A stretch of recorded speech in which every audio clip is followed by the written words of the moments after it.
"Where did you meet him?" I asked. "In Portsmouth Harbour, a cleaning the brasses of a ride boat, but I known him off and on through the following the sea for many years. Yes, he spoke about himself very curiously, and all as if he was in the next room laying there dead. Those streaks, they preyed upon his intellects, he said, and he made up his mind every time that the Dutch gunboat that attends to the light in those parts come along, that he'd ask to be took off. But as soon as she did come up with something, went click in his throat, and he was so took up with watching her masts, because they ran long ways in the contrary direction to his streaks, that he could never say a word until she was gone away and her masts was under sea again. Then he said he'd cry by the hour, and Shalong swum round and round the light, laughing at him and a splashing water with his webby foot hands. At last he took it into his poor sick head that the ships, particularly the steamers that came by, there weren't many of them, made the streaks, instead of the tides, as was natural. He used to sit, he told me, cursing every boat that come along, sometimes a junk, sometimes a Dutch brig, and now and again a steamer round Flora's Head, and poking about in the mouth of the strait.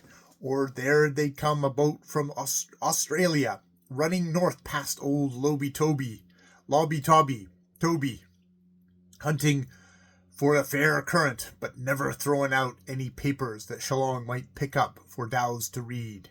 Generally speaking, the steepers kept more westerly, but now and again they came looking for Timor and the west coast of Australia. Dow's used to shout to them to go round by the Ombe Passage, and not come streaking past him, making the water all streaky. But it wasn't likely they'd hear. He said to himself after a month, "I'll give them one more chance," he says. "If the next boat don't attend to my just representations," he says he remembers using those very words to Shalong, "I'll stop the fairway." The next boat was a 2-streak cargo boat, very anxious to make her northing. She wading through under old Toby at the south end of the strait, and she passed within a quarter of a mile of the Whirly Light at the north end, in 17 fathom of water, the tide against her.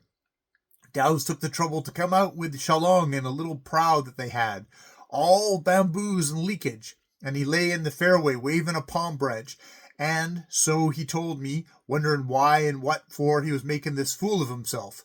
Up come the 2-streak boat, and Dow shout, "Don't come round this way again, making my head all streaky. Go round by Ombre, and leave me alone."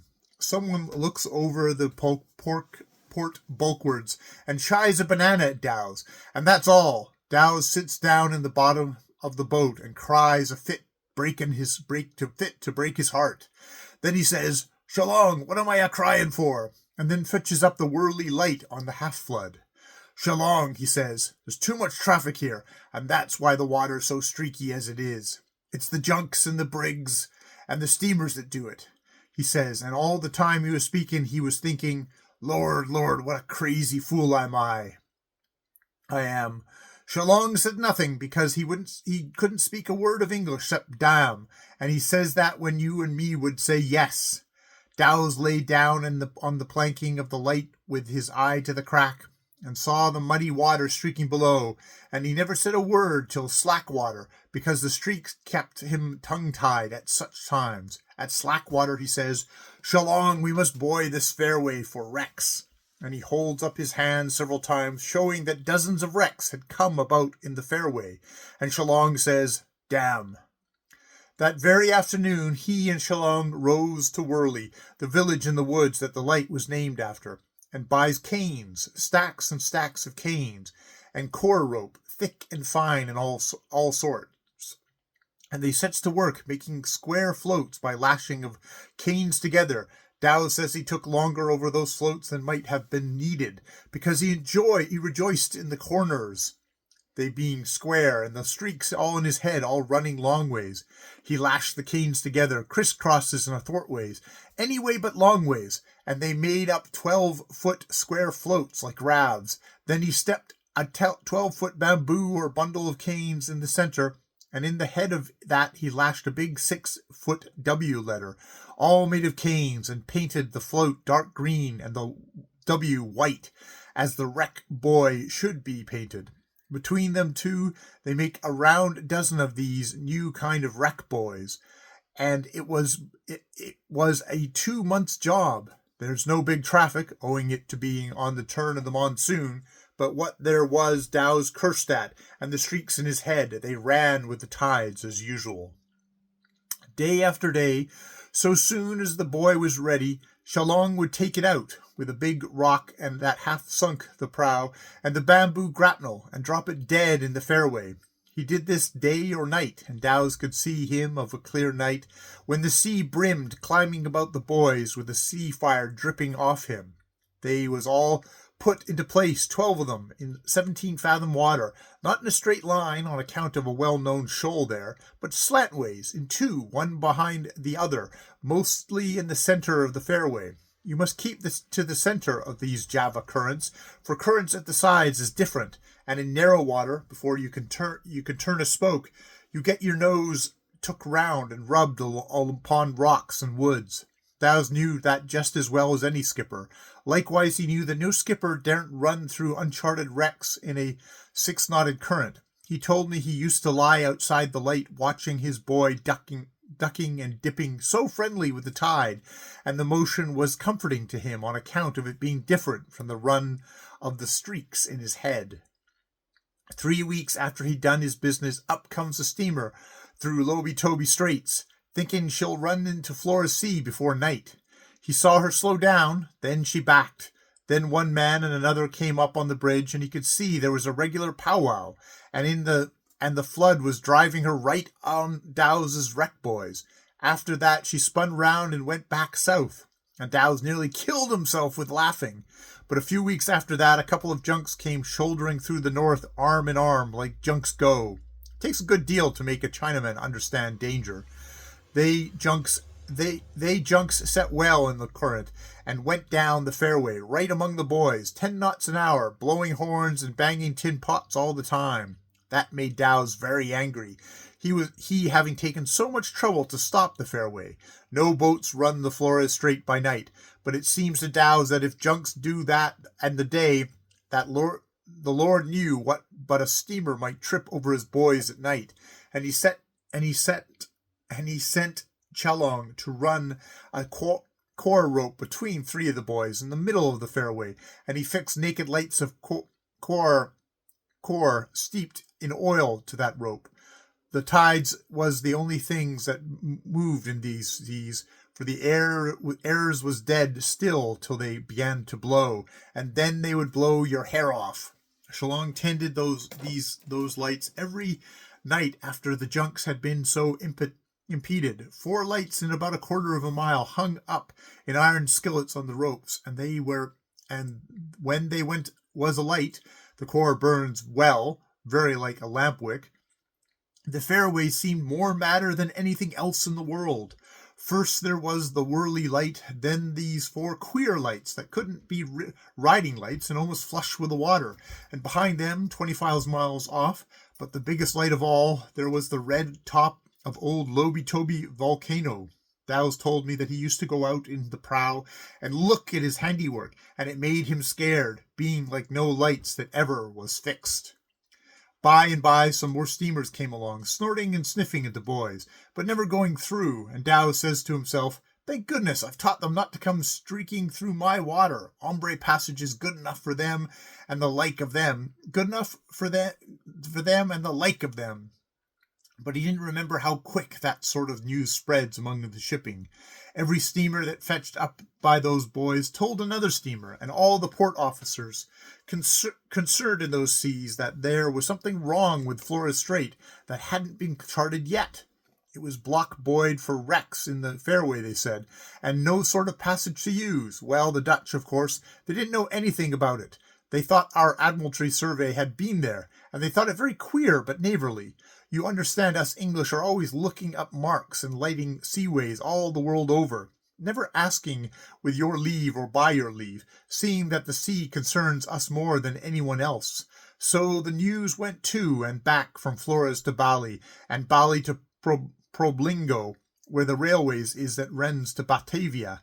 All through the Java Seas, everybody got the word to keep clear of Flores Straits, and Dow's, he was left alone, except for such steamers and small crafts as didn't know. They'd come up and look at the straits like a bull over a gate. But those nodding wreck boys scared them away.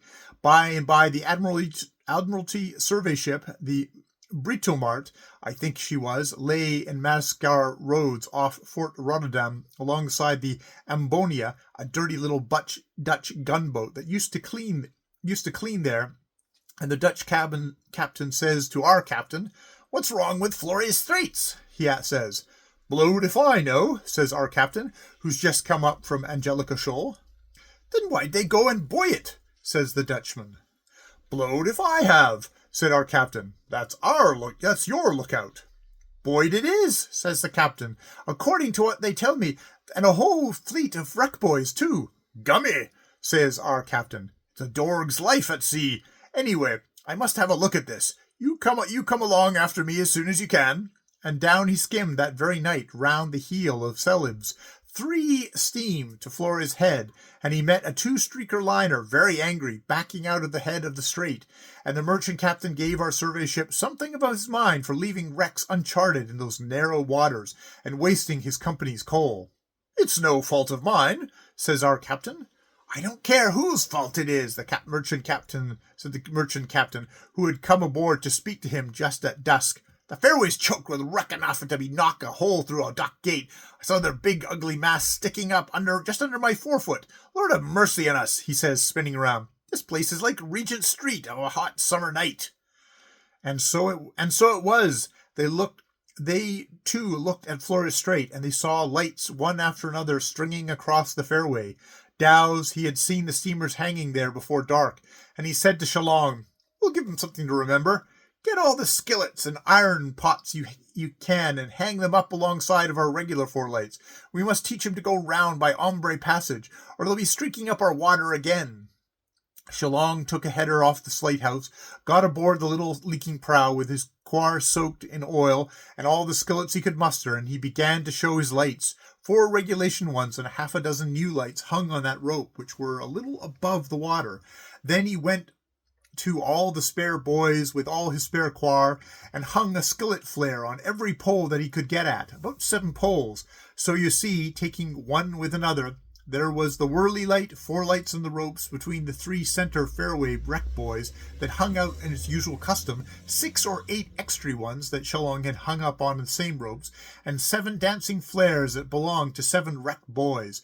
18 or 20 lights in all, crowded into a mile of 17-fathom water, where no tide ever let a wreck rest for 3 weeks, let alone 10 or 12 weeks wrecks, as the flares showed. The Admiralty captain, he saw the lights come out one after another, same as the merchant skipper did, who was standing at his side, said, "There's been an international catastrophe here." Elseways, he then whistled, I'm going to stand on and off all night till the Dutchman comes," he says. "I'm off," says the merchant skipper. "My owners don't wish for me to watch illuminations. The strait's choked with wreck, and I shouldn't wonder if a typhoon hadn't driven half the junks of China out there." With that he went away, but the survey ship, she stayed all night at the head of Flores Strait, and the men admired of the lights till the lights were burning out, and then they admired more than ever. A little bit before morning, the Dutch gunboat came flustering up, and the 2 ships stood there watching the lights burn out and out, till there was nothing left except Flores Strait, all green and wet, and a dozen wreck boys, and whirly light. Dow's had slept very quiet that night, and got rid of his streaks by means of thinking of angry steamers outside. Shillong was busy, and didn't come back to his bunk till late. In the grey early morning, Dow's looked out to sea, being, as he said, in torment, and he saw all the navies of the world riding outside Flores Strait fairway in a half moon, 7 miles from wing to wing, most wonderful to behold. Those were the words he used to me time and again in telling the tale. Then, he says, he heard a gun fired in the most tremendous explosion, and all of them great navies crumbled to little pieces of clouds, and there was only 2 ships remaining, and a man-o'-war boat ring rowing rowing to the light, with their oars going sideways instead of a long ways, as the morning tides, ebb or flow, would continually run. "What the devil is wrong with this strait?" says a man in the boat as soon as they were in hailing distance. "Has the whole English navy sunk here, or what?" "There's nothing wrong," said Dow, sitting on the platform outside the light, and keeping one eye very watchfully on the streakiness of the tide, which he always hated, especially in the morning. "You leave me alone, and I'll leave you alone. Go round by the Ombre passage, and don't cut up my water. You're making it streaky." All the time he was saying that, he kept on thinking to himself, "Now that's foolishness, now that's nothing but foolishness," and all the time he was holding tight to the edge of the platform in case the streakiness of the tide should carry him away. Somebody answers from the boat, very soft and quiet. "We're going round by Ombre in a minute. If you'd just come and speak to our captain and give him his bearings." Dow's, he felt very highly flattered, and he slipped into the boat, not paying attention to Shalong, but Shalong swung along to the ship after the boat. When Dow's was in the boat, he found, so he says, he couldn't speak to the sailors except call them white mice with chains about their neck. And Lord knows he hadn't seen or thought of white mice since he was a little bit of a boy with them in his handkerchief.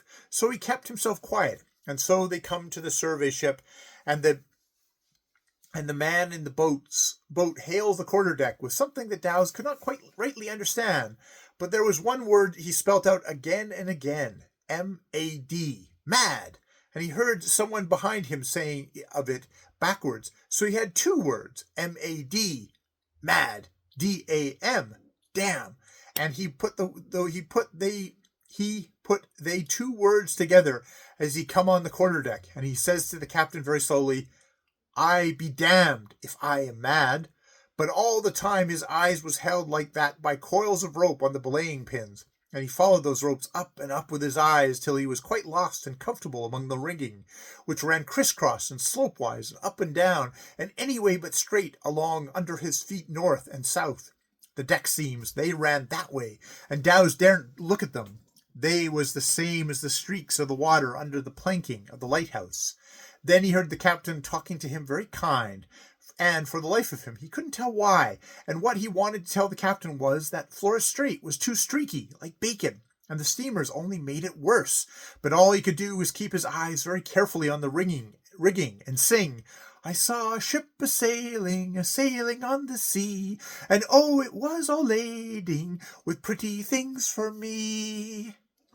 Then he remembered that was foolishness, and he started off to say something about the Ombre passage, but all he said was, "The captain was a duck, meaning no offense to you, sir, but there was something on his back that I've forgotten. And when the ship began to move, the captain said, 'Quack, quack.'" He notices the captain turns very red and angry, and he says to himself, "My foolish tongue's run away with me again. I'll go forward." And he went forward, and catched the reflection of himself in the binnacle brasses, and he saw that he was standing there, and talking mother naked in front of all them sailors, and he ran into the forecastle, howling most grievous.